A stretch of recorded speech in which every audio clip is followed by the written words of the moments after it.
So what we're looking at here is a bunch of gold Venetian ducats going back to the late 1300s, right here, when the last Doge, Ludovico Manin, had to surrender and abdicate to Napoleon, I think in 1790 something. So that's the last one of these that came out. And these are from the 1600s. These are also from the 1300s. And these are from the 1400s. Each one looks basically the same. The way you know when they're from is by looking at right up here. You've got the initials or the name of the Doge under whose authority it was struck. So they remained unchanged. I mean, stylistically they change a little bit. This is the Doge, the short guy, looks like the dwarf.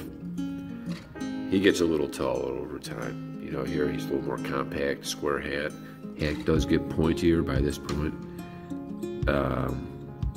And it looks like, so this is St. Mark, the sort of tall, gangly guy here with the halo, who is, let's say, blessing the Doge. He's looking a little sick, a little thin. He hasn't been eating right. Here, I mean, this whole coin, of course, doesn't look good.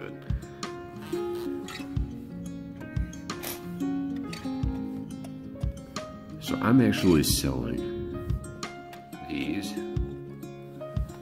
and all these. I got them listed on eBay now. Reason being, so I'm going to keep these down here. I have finally committed to getting fewer coins that are in better condition. And in order to finance that in part, I've resolved to part with some of the coins I already have, especially ones that have, you know, little rings fused on them or holes punched in them. Or in this case, you know, from the 1600s, I've got enough nice coins from that time in mint state, notably those Netherlands ducats.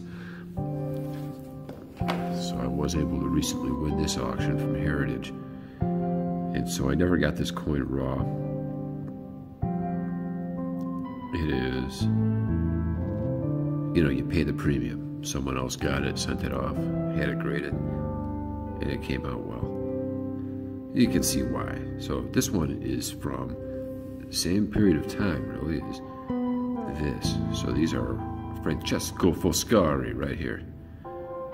And this is from the early 1400s. You can see, you know, the wear, St. Mark's face, much less detailed. The sharpness of the letters is a lot less.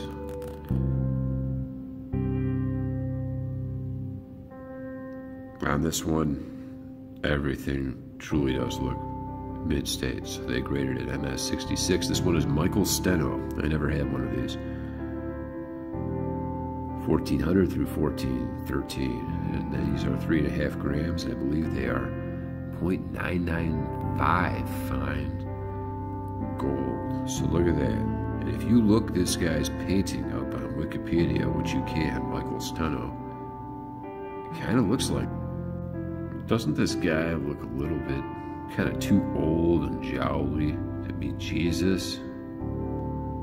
You know, maybe it wasn't eaten right. But this one here, quite a bit worn down.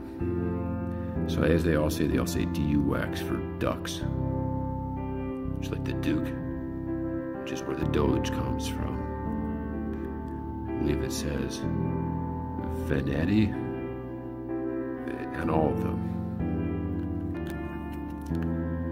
Not sure what the number of stars symbolizes on the back with Jesus.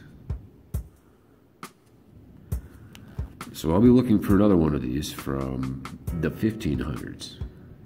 From a Doge, right, kind of in the middle of the 1500s. And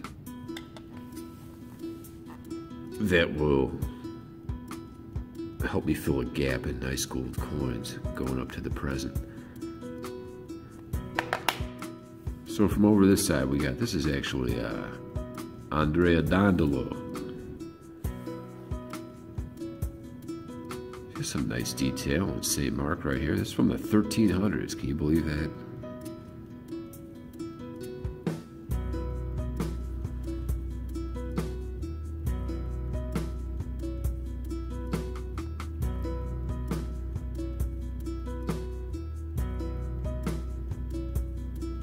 Maybe they would grade this as extra fine, not sure. And you gotta be careful too. You look at a lot of these, they appear to be clipped.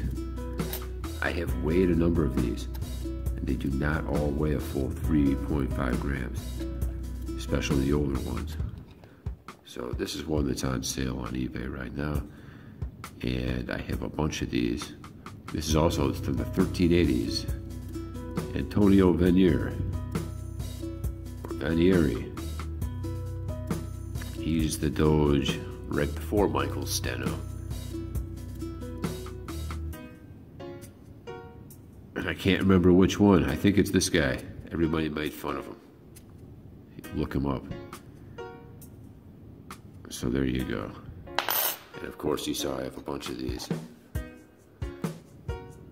This just demonstrates how much fun it is to have actual coins compared to the things stuck in the plastic. I mean, it looks nice, but it, you know, you got the glare, and you can't really feel it, you can't hear it, you can't drop it. You hear the ka-ching. So these, like I said, Francesco Foscari. I think he's the Doge right after Michael Steno. So this is the guy before him. This is the guy after him.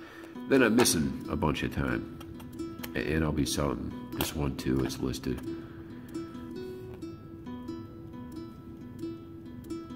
I think this is Domenico Conti. Oh, St. Mark, he's losing his hair.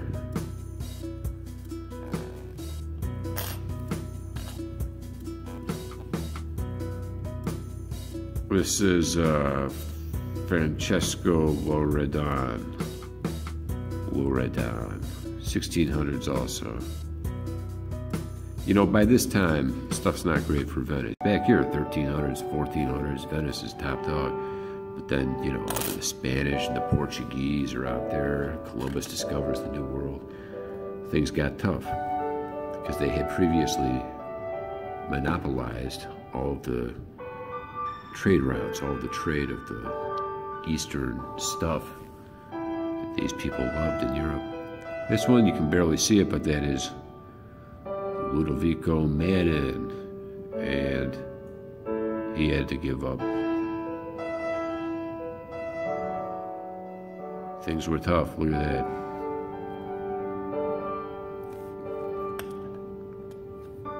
So there you have it, liquidating these and these, all in order to try to pay for this guy. Thanks for watching.